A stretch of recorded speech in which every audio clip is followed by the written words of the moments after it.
Well, hello model car fans. Welcome to the Muscle Car Modeler. My name is Revell, and here I'm showing you my completed 71 Mustang Mach1 widebody build here.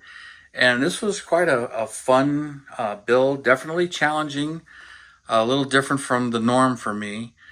But I have to thank my sponsor, Hobby Nut Models, as he provided the model kits. He actually gave me two of these Mustang Mach1s. And with no stipulations on what I can do with them or anything like that. Which, as sponsors go, that's actually really cool. He is a hobby shop, so I can understand that, and being to say, hey, here's a couple of kits. I'd love to see you build them or do whatever, review them.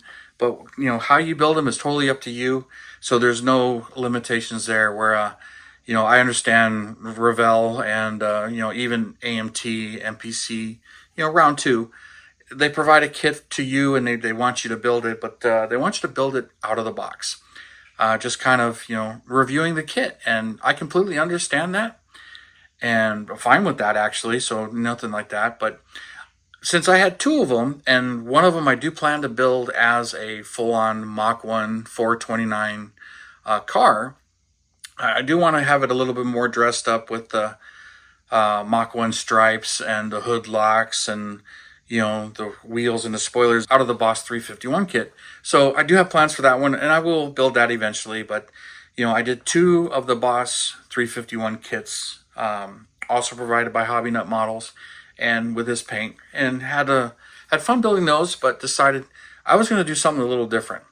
Now, I was at a local model club meeting and hanging out with the guys, and Iceman Collections is actually local, Joel, and he had this kit. He had just come out with it, and was showing a couple of them at the thing. Now, this is designed by Black's Box, and Iceman does provide some, along with the others. You can buy the files and print them.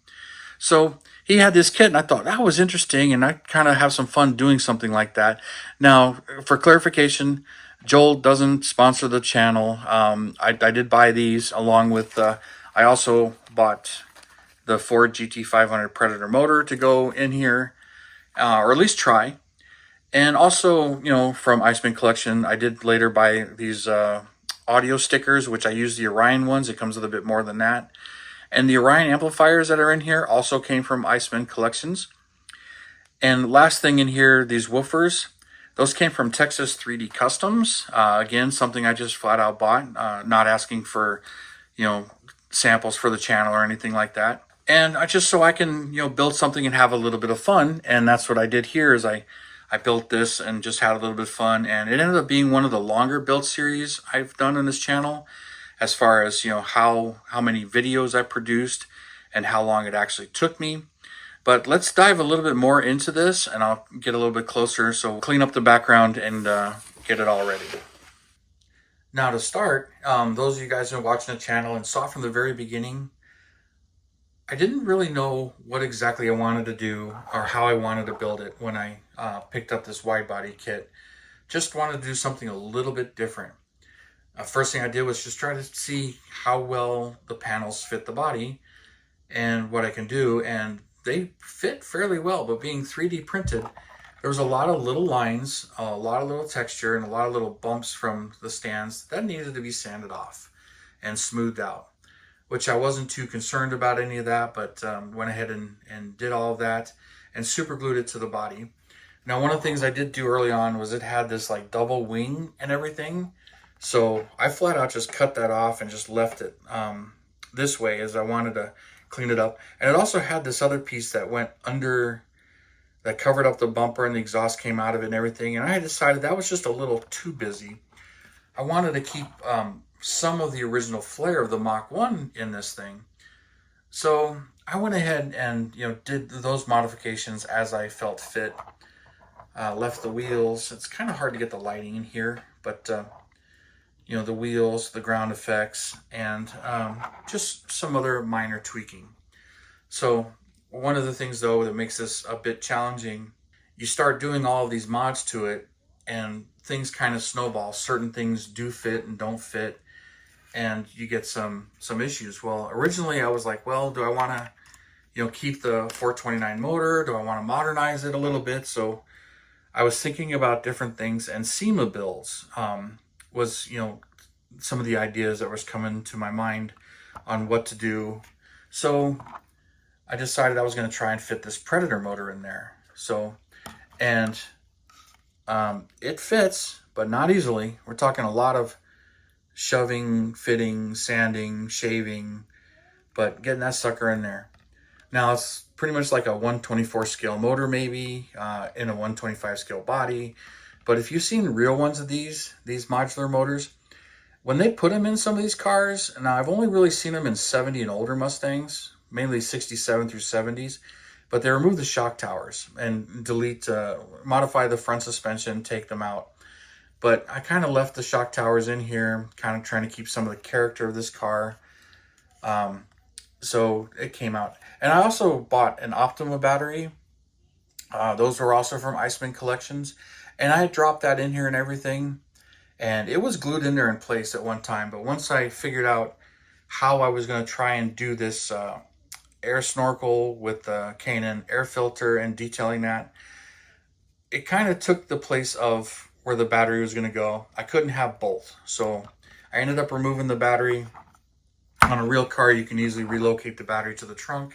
Came out, I'm really happy with the way it came out, but it was a tight fit getting all that in there and keeping all the rest of it. Oop, this piece just popped off. Well, I'll glue that back on later. But, getting all of that to fit. So, real happy with the results. And, in modifying the interior, I decided that I was going to remove the back seat, put the shelf in there. Now you can't see in there, but in the video you could. I've got 5 Orion amplifiers in there. And I painted them with the chrome paint. And then these 2 woofers from 3D Customs, or Texas 3D Customs. They're MTX 15s. I decided I was going to reverse mount them so that you can see all of the baskets and everything, because they looked really cool. And, chromed them and everything. And I liked the way they looked. So, and I wanted it to stand out and show, so I put them all through the window and detailed it. There you go. You can see the amps that way.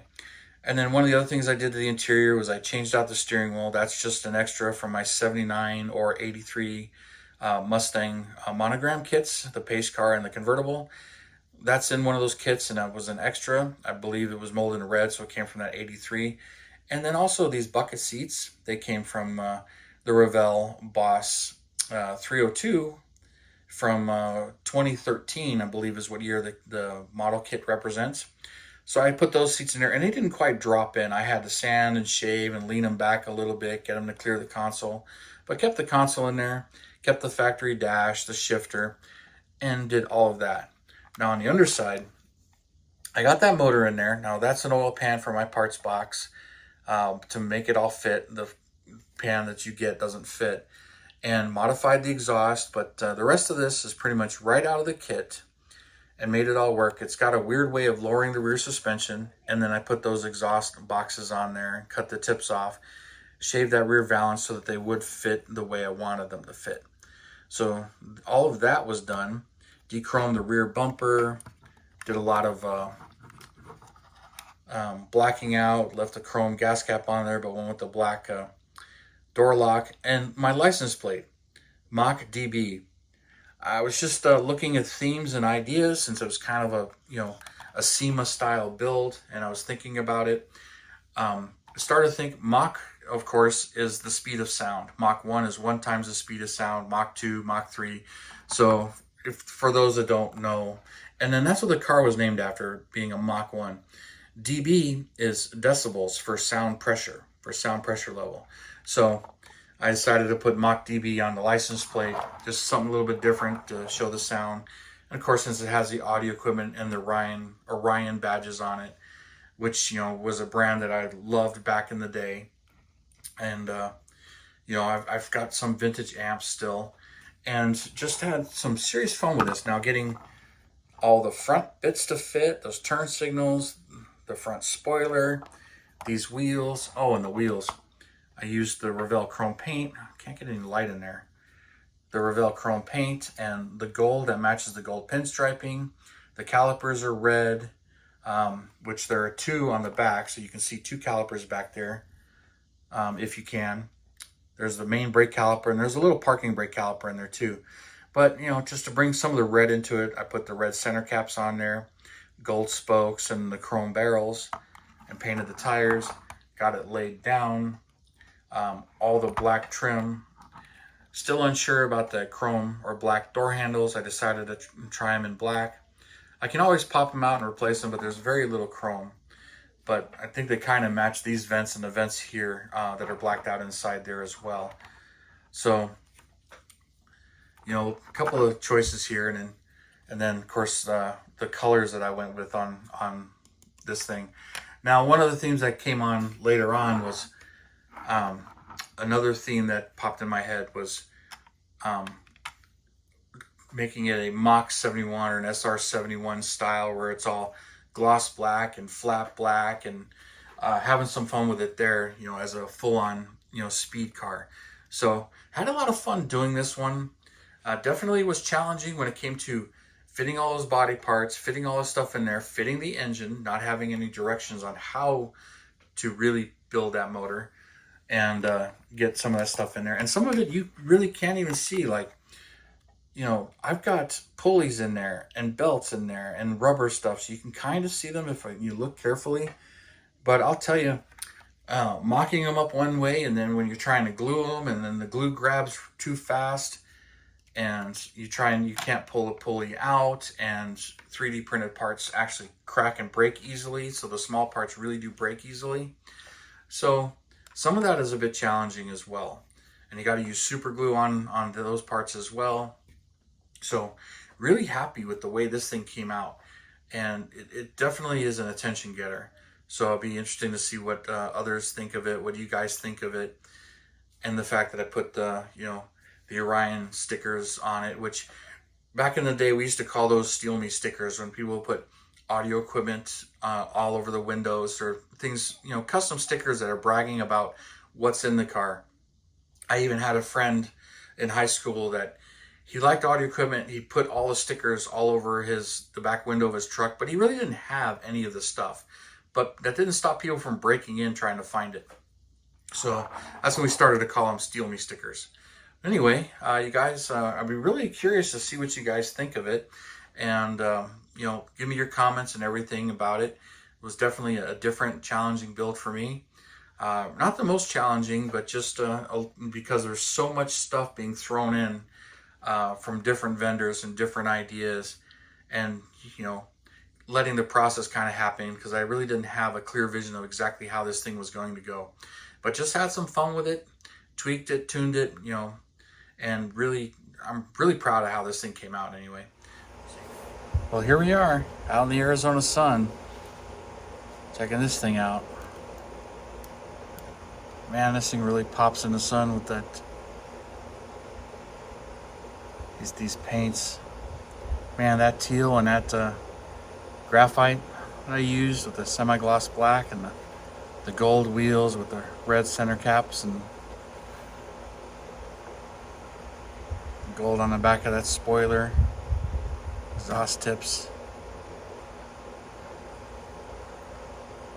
Just really can't believe how this thing came out, how good it looks. So different from something I would normally do. Those Orion stickers on the glass. So you can see all the audio equipment.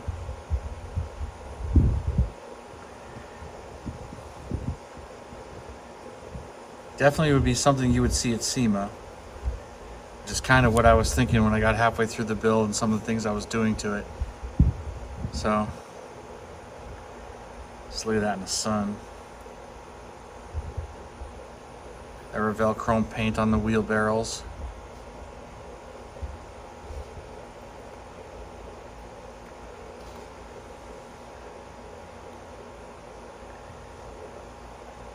Yeah. Man, does that look good. Definitely really pleased with how this one came out. How she looks. Look at the motor there in the sun.